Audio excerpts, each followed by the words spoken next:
Gabonaises, Gabonais, pour un Gabon gagnant, soutenons Mike Jordan du mouvement Génération Gabon.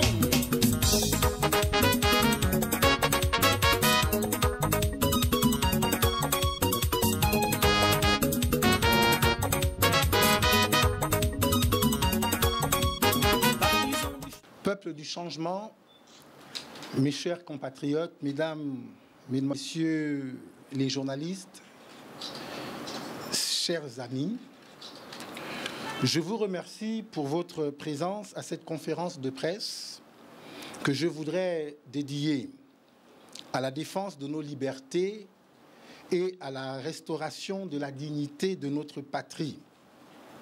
Je salue tous les Gabonais, sans distinction, au premier rang desquels les militants de l'Union nationale.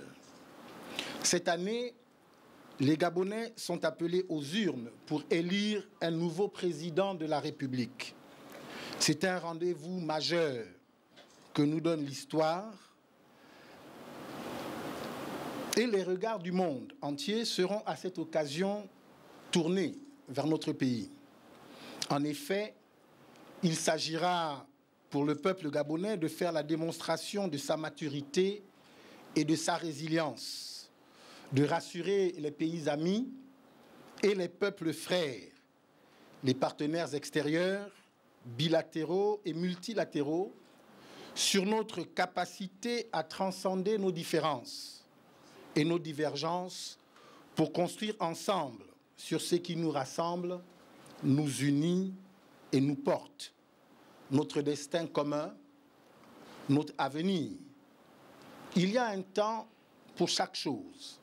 Cette année, il s'agira de mettre fin au règne de la peur et à toutes les formes de souffrance, de redonner confiance à toutes les populations de ce pays et de fonder une nouvelle espérance pour la paix, la réconciliation, la prospérité économique et l'épanouissement social.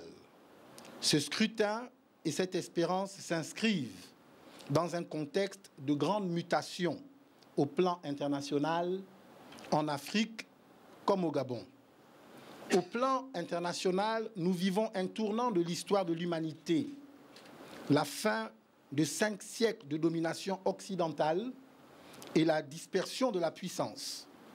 Les grands équilibres établis à la fin de la Seconde Guerre mondiale sont ébranlés par des multiples crises, notamment en Europe de l'Est, au Moyen-Orient et en Afrique. Partout dans le monde, une nouvelle forme de guerre a vu le jour. Une guerre sans visage, qui ignore les frontières. C'est le terrorisme alimenté parfois par le fondamentalisme religieux. Pour y faire face, quasiment tous les pays sont interpellés et mobilisés. Dans le même temps, on assiste à une montée en nombre et en puissance des pays émergents et des puissances moyennes, en particulier en Asie et en Amérique latine. Avec une population en moyenne plus jeune, ces pays vont porter l'emploi et la consommation mondiale. Déjà, la Chine s'affiche comme la première puissance économique mondiale, avec, en termes de parité de pouvoir d'achat, un produit intérieur brut de 17 632 milliards de dollars en 2014 contre 17 416 milliards de dollars pour les États-Unis. Le potentiel de croissance de ces pays émergents, qui est un des moteurs de la croissance mondiale, offre de nouvelles débouchés et va relancer la course aux matières premières, en particulier sur le continent africain. Le Ghana et le Niger s'apprêtent à rejoindre le cercle des pays producteurs de pétrole. Il y a de bonnes perspectives dans ce sens pour le Burkina Faso, le Mali et peut-être même la Guinée-Bissau. Un autre trait marquant du contexte international est assurément l'explosion des technologies de l'information et de la communication. Entre 2000 et 2011, le nombre d'internautes dans le monde est passé de 360 millions à 2 milliards. On estime qu'en 2030, Internet pourra peser 20% du produit intérieur brut mondial. Ce phénomène a accéléré le processus de mondialisation. Il est à l'origine des chocs géopolitiques majeurs, comme ça a été le cas lors de la révolution orange en Ukraine ou encore le printemps arabe. L'éclosion d'une culture contestataire dans plusieurs pays soumis à des dictatures, l'émancipation des individus et l'émergence d'une société civile mondiale. L'émancipation des individus s'affirme comme une tendance déterminante de l'évolution du monde. Elle est à la fois une cause et une conséquence de l'évolution des pays en développement, de la croissance de l'économie mondiale et de l'exploitation généralisée des nouvelles technologies de la communication et de la production associée à une immense croissance de la classe moyenne. Cette classe moyenne pourrait atteindre les 3 milliards de personnes en 2030. La conséquence politique sera une demande plus forte de participation politique, de démocratie et de protection de la prospérité privée. Au plan économique et social, l'expansion de la classe moyenne et des populations urbaines accentuera les pressions sur les ressources critiques, en particulier la nourriture et l'eau. La demande de nourriture devrait augmenter de 35% d'ici 2030. Les besoins annuels mondiaux en atteindront 7 000 milliards de mètres cubes en 2030, 40% de plus que la capacité actuelle. L'eau pourrait devenir un motif de conflit plus important que l'énergie, aussi bien au niveau intra qu'interétatique. L'évolution du climat aura ainsi un impact indéniable sur la production alimentaire. L'agriculture utilisant 70% des ressources mondiales en eau, la gestion rationnelle des ressources en eau, l'augmentation de la productivité de l'agriculture et une meilleure gouvernance de la chaîne alimentaire seront en conséquence un défi pour la sécurité alimentaire. Face à ces défis, face à tous ces défis, qu'ont-ils prouvé après toutes ces années d'exercice du pouvoir? Rien, ou disons très peu de choses. La gestion politique de notre pays est calamiteuse. La démocratie gabonaise est inexistante, avec les violations répétées de la Constitution, la confiscation des libertés publiques et la patrimonialisation de l'État. La gouvernance économique et financière est catastrophique. Le déficit budgétaire est devenu la norme et la dette publique du Gabon a été multipliée par 2 en 6 ans sans aucun résultat probant.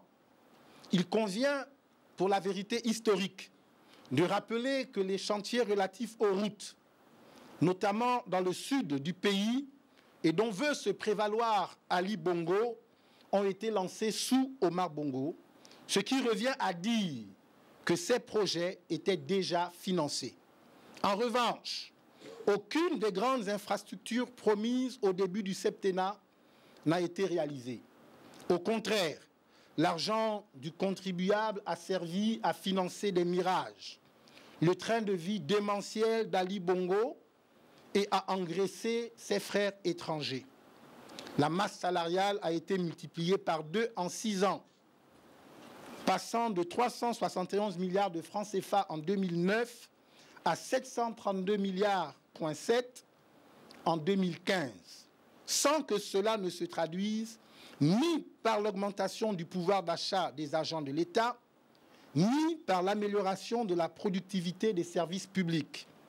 La politique sociale est introuvable et l'on a du mal à lire cette politique sociale.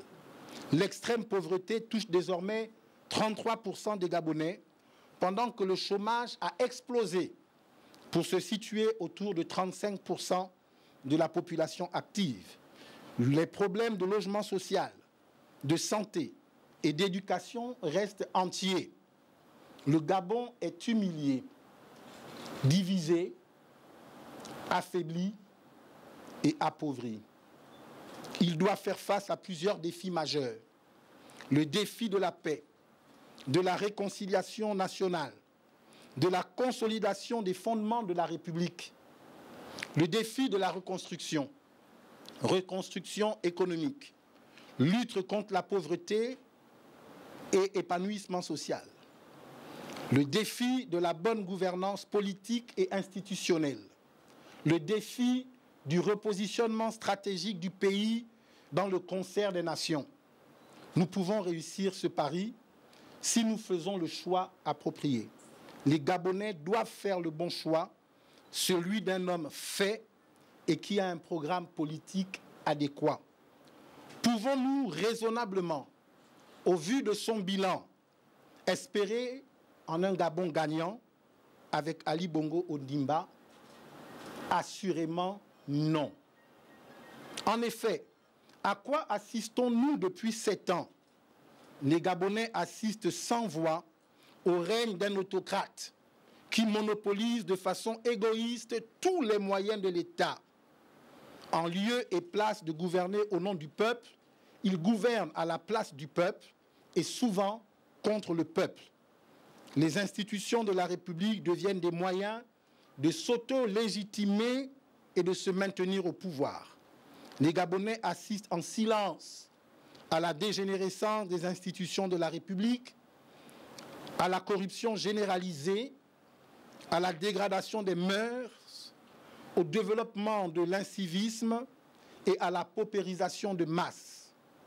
Les Gabonais assistent avec impuissance à la division du pays au nom d'une politique dite des héritiers, une politique de discrimination et d'exclusion. La justice est caporalisée et mise au service du régime. Le racket sévit de façon impitoyable dans tous les secteurs de la vie. Il est admis officiellement que le racket fait perdre à l'État de très nombreux milliards de francs CFA par an. Par-dessus tout, les Gabonais sont appauvris et la vie est devenue très chère. Face à cette situation, l'histoire nous appelle. Et il y a 3 attitudes possibles. La voie de la résignation, la voie de l'affrontement violent et la voie de la renaissance par l'action politique. La résignation, c'est l'attitude que ceux qui dirigent aujourd'hui le pays attendent pour asseoir leur hégémonie dans la durée. C'est pourquoi ils font régner l'arbitraire, pour donner d'eux-mêmes un sentiment d'invincibilité. Mais notre pays, le Gabon, a une vocation démocratique. Nous ne pouvons pas nous résigner à la dictature.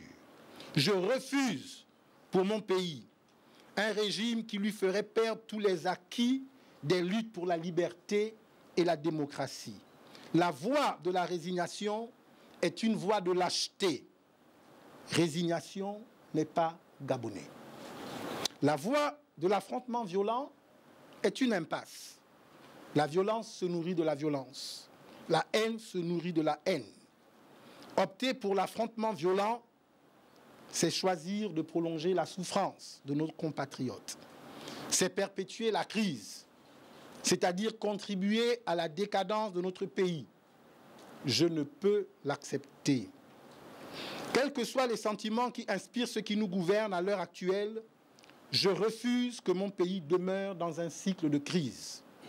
En initiant le concept destitution, transition, élection, notre éducation politique ne nous offrait pas d'autre moyen que la voie démocratique et la foi dans nos valeurs.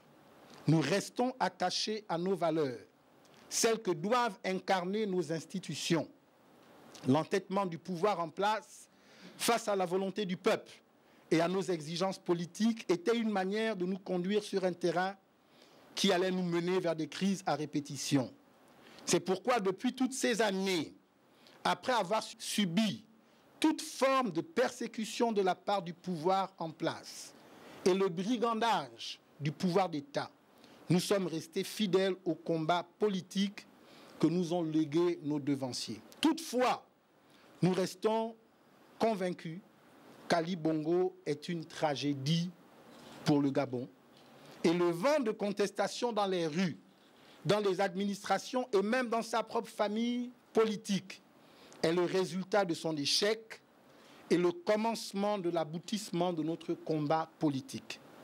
Dans ce sens, les Gabonais devront, comme un seul homme, à travers cette élection, donner un message à Ali Bongo dont il devra se souvenir à jamais. Ce message devra se traduire dans les urnes à travers les bulletins de vote cette année. C'est pourquoi j'ai choisi la voie de la transition pacifique et la démocratie, la voie de l'action politique aujourd'hui pour le Gabon, la voie d'une nouvelle espérance. Cette élection présidentielle devra être pour tous les Gabonais un référendum que l'histoire nous donne pour enfin nous exprimer contre le braquage d'État, contre le braquage de l'État.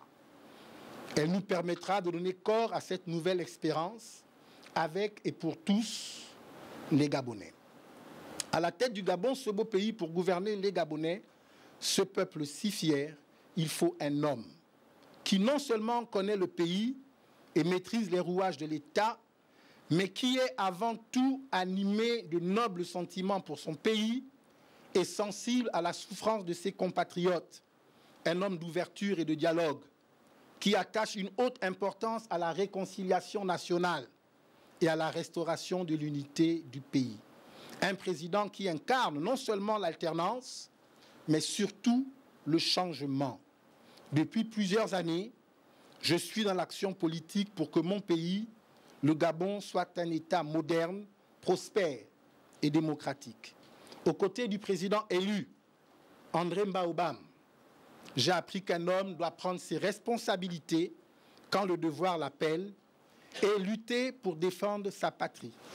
Ma présence aux côtés du président André Mbaobam m'a aidé à participer à l'animation de la vie politique au Gabon au cours des dernières années.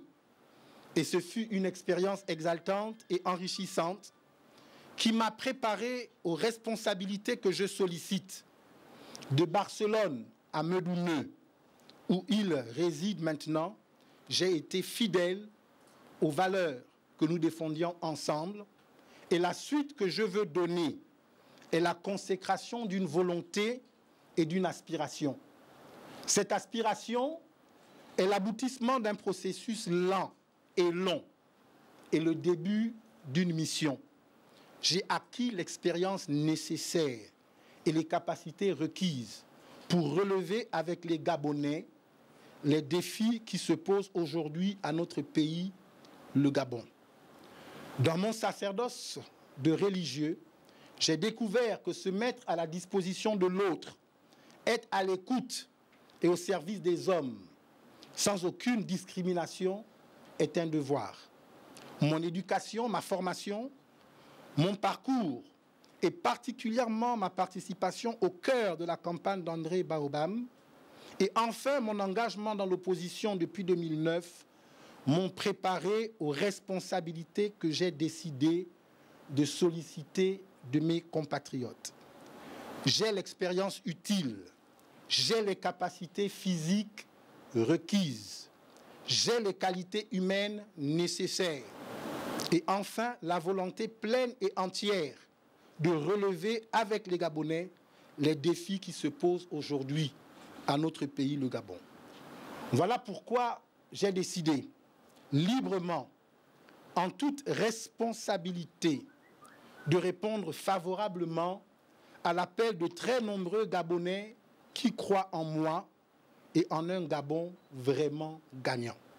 Je voudrais donc vous annoncer humblement, très humblement, que dans les prochaines heures, je déposerai au secrétariat exécutif de l'Union nationale mon dossier de candidature.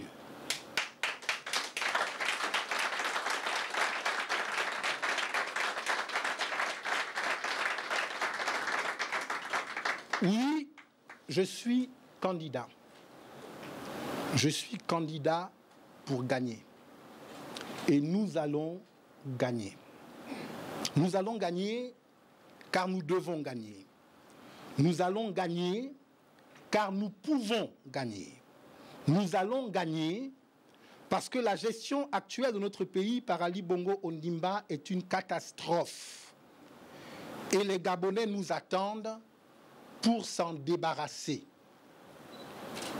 Nous allons gagner parce que ce pays aspire à la paix et à la réconciliation. Et je suis un homme de paix et de réconciliation. Nous allons gagner parce que nos compatriotes ont besoin d'un président à leur écoute, sensible à leurs difficultés quotidiennes, disponible et engagé à leur côté. Et je suis un homme au service de Dieu et des hommes. Je ne m'engage pas seul dans cette grande bataille. Je serai le candidat de l'Union nationale, le grand parti de masse, le parti de l'alternance. Je l'ai dit et je le redis encore. L'Union nationale doit se mettre en avant-garde du combat pour l'alternance. Or, un parti n'existe que s'il a un candidat à l'élection présidentielle, disait François Mitterrand, candidat du Parti socialiste en France en 1981. Dès demain, ou disons à partir de demain, je rencontrerai les militants de l'Union nationale pour faire la présentation de mon offre politique et aussi de mes projets pour le parti. Je suis candidat pour gagner.